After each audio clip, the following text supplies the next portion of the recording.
Hello everyone, welcome to my YouTube channel. How are you all? So today we are going to study about Hindu laws and today we will be dealing with Hindu Marriage Act 1955. ठीक है, section 1 से लेकर section 3 I will be covering up.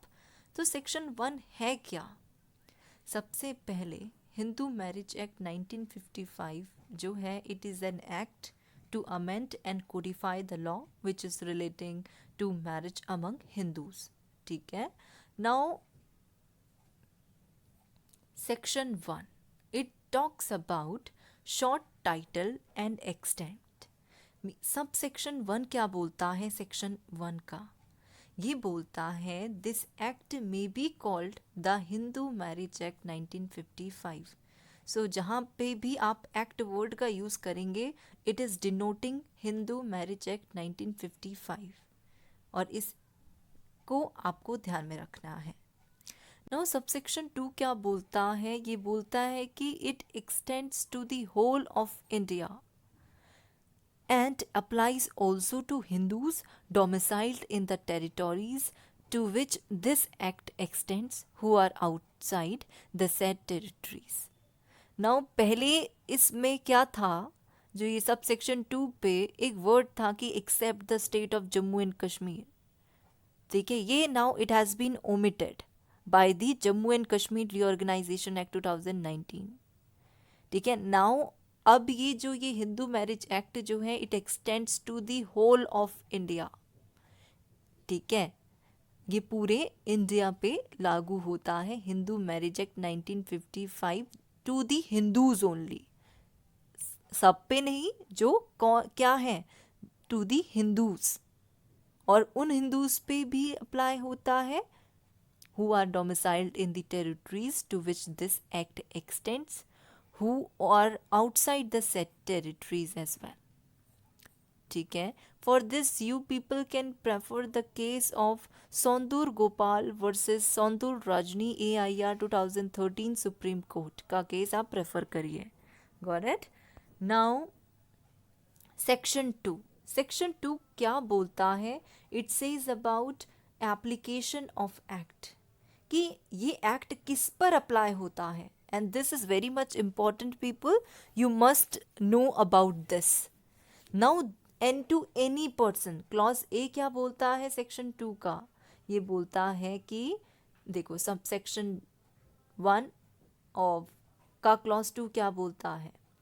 Section 2 का वो बोलता है कि to any person who is a Hindu by religion in any form और development including a Virashaiva, a Lingayat और a follower of the Brahmo, Prarthana or Arya Samaj, इनके ऊपर हिंदू मैरिज एक्ट अप्लाई होता है.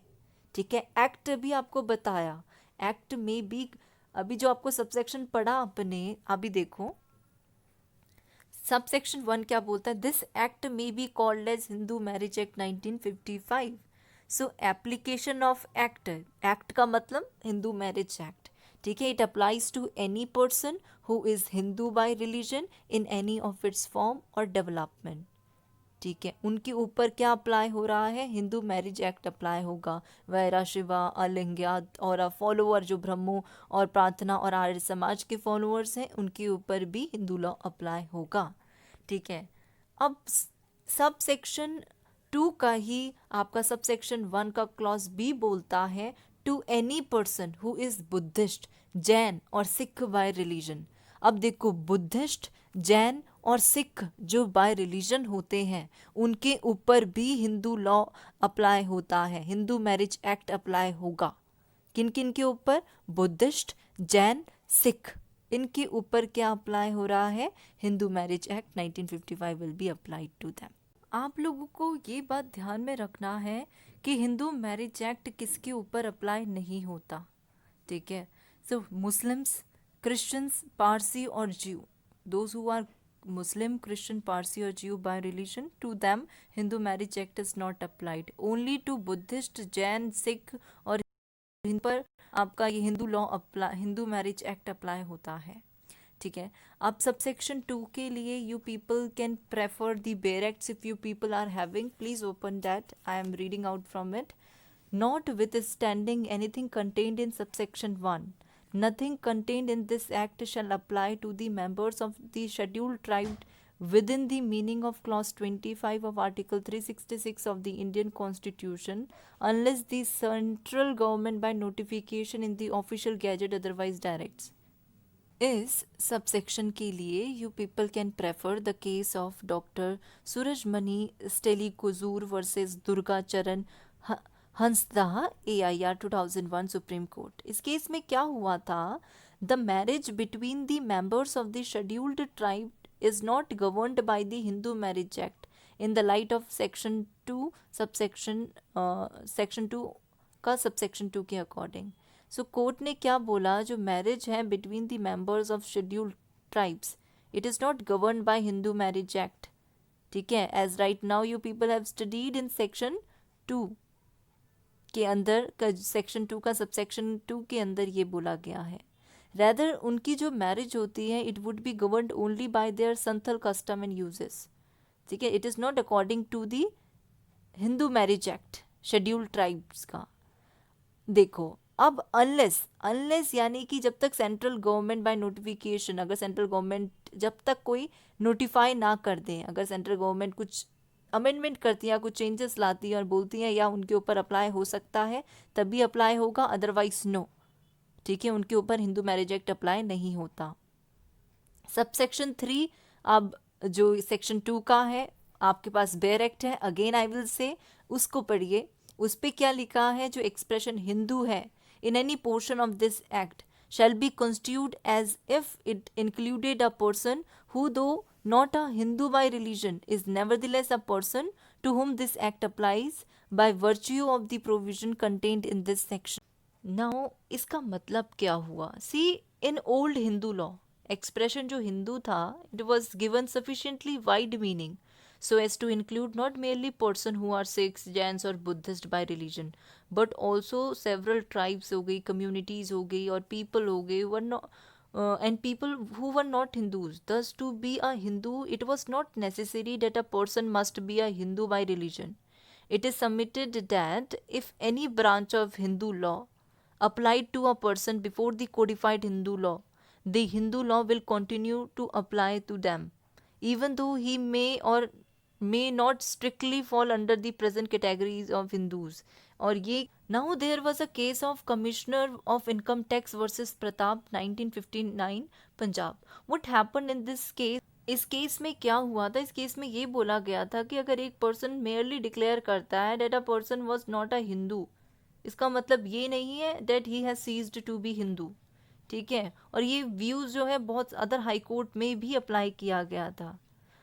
Now before let me proceed further, आप लोगों को पता चल गया होगा कि हिंदू मैरिज एक्ट किसके ऊपर अप्लाई होता है, to any person who is either a Buddhist by religion, a Jain by religion, a Sikh by religion, ठीक है, और किन के ऊपर, any person who is Hindu by religion irrespective of और रिगार्डलेस ऑफ इट्स फॉर्म और डेवलपमेंट, इंक्लूडिंग कौन कौन थे, वायरा शिवा, लिंगयात और a follower of the Brahmo, Prarthana Samaj और आर्य समाज, इनके ऊपर भी हिंदू मैरिज एक्ट अप्लाई होता है। बट किन के ऊपर अप्लाई नहीं होता, मुस्लिम्स, क्रिश्चियन, पारसी और Jew, those who are by religion Muslim, Christian, Parsi और ज्यू, उनके ऊपर हिंदू मैरिज एक्ट अप्लाई नहीं होता, ठीक है।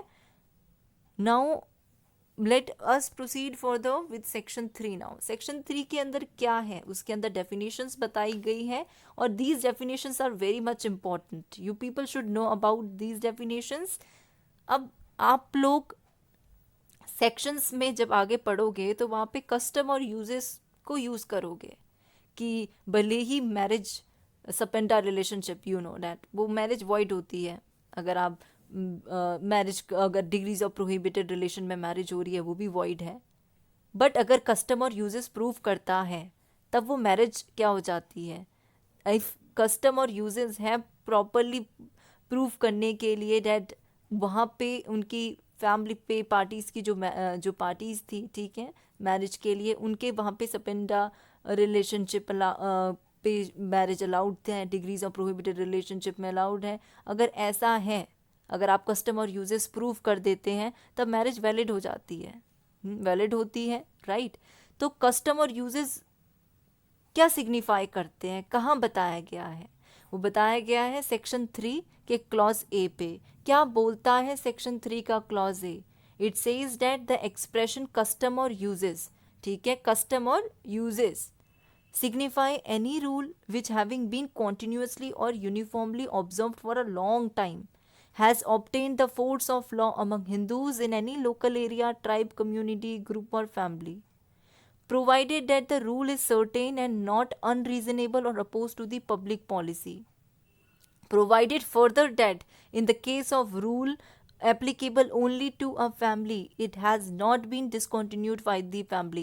Means custom और uses क्या होते हैं? It must be continuity में होने चाहिए, यूनिफॉर्म होने चाहिए, आप वो यूनिफॉर्मली ऑब्जर्व्ड होने चाहिए, लंबे लंबे समय तक चलते हुए आने चाहिए किसी भी पर्टिकुलर कम्युनिटी या ग्रुप या फैमिली पे। ये अगर कस्टमर यूजेस की बात होती है तो वो कॉन्टिन्यूस होना चाहिए, यूनिफॉर्मली चलता आना हो आते हो चाहिए वो custom long from for a long time, from a long time से। अब देखो, अगर वो अनरीजनेबल है और अपोज टू पब्लिक पॉलिसी है तो वो कस्टमर यूजेस नहीं होगा। अगर, और एक और, यू पीपल शुड नो, एक और बात को ध्यान में रखिए, अगर फैमिली चलो वो 20 सालों से चलते हुए आ रही है, अचानक उसको क्या कर दिया, इट डिसकंटिन्यूड हो गई, अब आप बोल रहे हो कि ये कस्टम और यूजेस था, बट सेक्शन 3 का क्लॉज ए बोलता है that provided further that in the case of a rule applicable only to a family, it has not been discontinued, तो वो discontinued नहीं होना चाहिए, वो क्या होना चाहिए, continuously और uniformly from a long time observed होनी चाहिए किसी फैमिली, कम्युनिटी, ग्रुप और लोकल एरिया, ट्राइब एक्सेट्रा में, तभी जाके कस्टमर यूजेस की कैटेगरी में वो फॉल होगा, तभी उसको कस्टमर यूजेस ये होती है, ये डेफिनेशन आपकी ये सिग्निफाई करता है वर्ड कस्टमर यूजेस। अब आप लोगों को ये भी पता होना चाहिए कि डिस्ट्रिक्ट कोर्ट, जो आप लोग हिंदू मैरिज एक्ट 1955 में अब देखेंगे कि लिखा होता है कि matter will be heard in the district court, ये सब चीज़, party will go to the district court. So district court according to section 3 clause B क्या है हिंदू मैरिज एक्ट 1955 के according? It means that in any area for which there is a city civil court, that court, and in any other area the principal civil court of original jurisdiction, and includes any other civil court which may be specified by the state government by notification in the official gazette as having jurisdiction in respect of the matter dealt with in this act. तो ये district court के ऊपर you people can refer your the definition, the meaning which is given in the Hindu Marriage Act 1955 section 3 clause B. अब आप लोग ये भी देखेंगे कि ये टर्म्स जो यूज़ हो रखी हैं, फुल ब्लड और हाफ ब्लड, ये है क्या, इनकी डेफिनेशन क्या, इनका मतलब कहाँ क्या है, कहाँ पे प्रिस्क्राइब्ड है? सेक्शन 3 क्लॉज सी क्या बोलता है? 2 person are said to be related to each other by full blood when they are descended from a common ancestor by the same wife and. अब देखो, फुल ब्लड यानी कि 2 persons को आप क्या बोलोगे कि वो are related to each other by full blood when they are descended from the common ancestor by the same wife. Means कि हस्बैंड वो ही है और उनकी वाइफ भी वही, मीन्स सेम पेरेंट्स हैं, ना ही दूसरी, मतलब कि अनदर डिफरेंट मदर नहीं है, ना डिफरेंट फादर है। द पार्टीज जिनकी शादी हुई थी उन्हीं का वो चाइल्ड है, तो वो फुल ब्लड की कैटेगरी में आता है। ठीक है, ए और बी हस्बैंड एंड वाइफ है, सी उनका चाइल्ड है, तो ए और बी का जो चाइल्ड है सी, ठीक है, तो ये लोग उस चाइल्ड से फुल ब्लड रिलेटेड है। And when they are descended from a common, मतलब कि कॉमन एंसेस्टर है, right, by the same wife, ये तो आपका फुल ब्लड हुआ। नाउ हाफ ब्लड यानी कि when they are descended from a common ancestor but by different wives. Ancestor father is same but wife different है, तो तब जो चाइल्ड होगा that will be half blood. ठीक है. Now uterine blood. What is uterine blood? Uterine blood क्या है, इसका मीनिंग इसके आपको सेक्शन 3 क्लॉज डी में देखिए.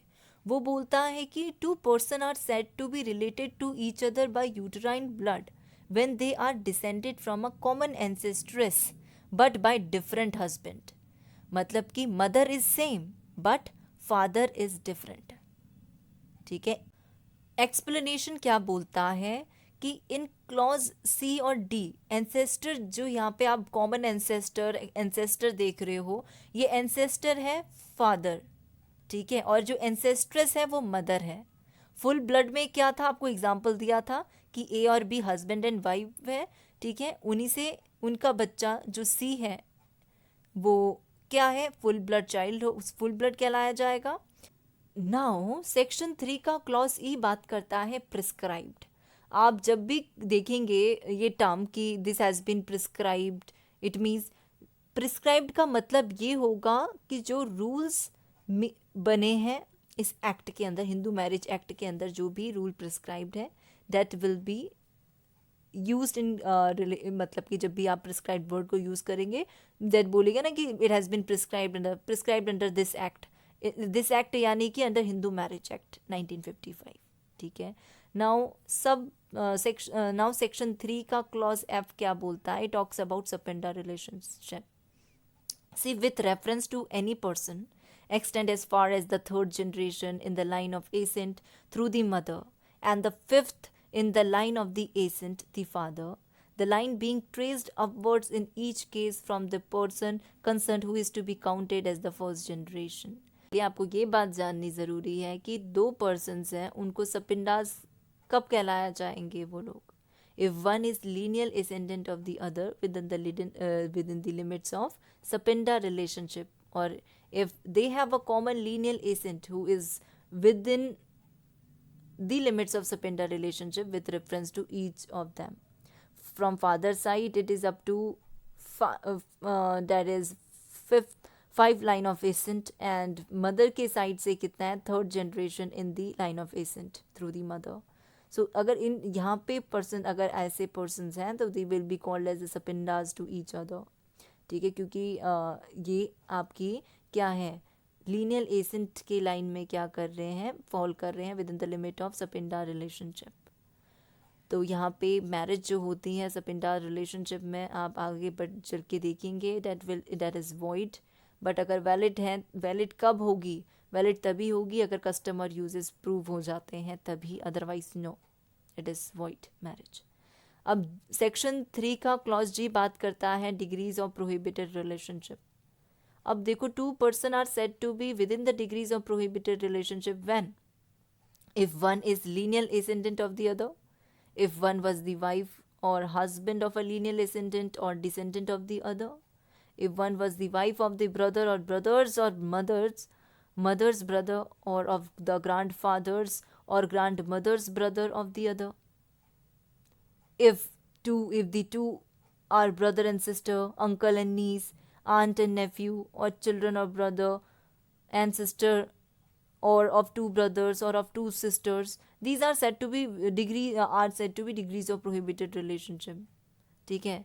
इन सब एग्जाम्पल आप लोगों को, जैसे कि you can not marry your brother and sister according to Hindu law, Hindu marriage act 1955. Degrees of prohibited relationship में मैरिज जो होती हैं वॉइड कहलाई जाती हैं. Uncle and niece can not marry, aunt and nephew can not marry. You can not marry like आपका example क्या है, सेकेंड आप देख सकते हैं चिल्ड्रन और ऑफ ब्रदर, उनसे भी आप शादी नहीं कर सकते. ठीक है. These are coming within the degrees of prohibited relationship. और इनमें जो मैरिज होती है वो वॉइड मैरिज कहलाई जाती है अगर ऐसा आप with in the degrees of prohibited relationship शादी मैरिज करते हैं. And in order to make it a valid one, you have to prove the custom and uses existing in your family. That you will be studying in section 5, जो conditions के ऊपर I will be dealing in the next video of mine. Till then, you people must know these certain definitions. For this, you people yourself prefer the bare acts in your, if you people are having, you people should prefer the books along with you, then you people will get to know more properly. ठीक है, आप लोग भी देखिए, and if you people have any doubt tell me below in the comment box. And जहाँ पे भी Hindu marriage act में एक्ट वर्ड का यूज़ किया जाएगा तो वो act Hindu marriage act I am talking about, ठीक है, वहाँ पे जो भी सेक्शंस हैं वहाँ पे एक्ट का वर्ड की यूज़ हो रहा है तो उस एक्ट सिग्निफाई करता है हिंदू मैरिज एक्ट 1955 को.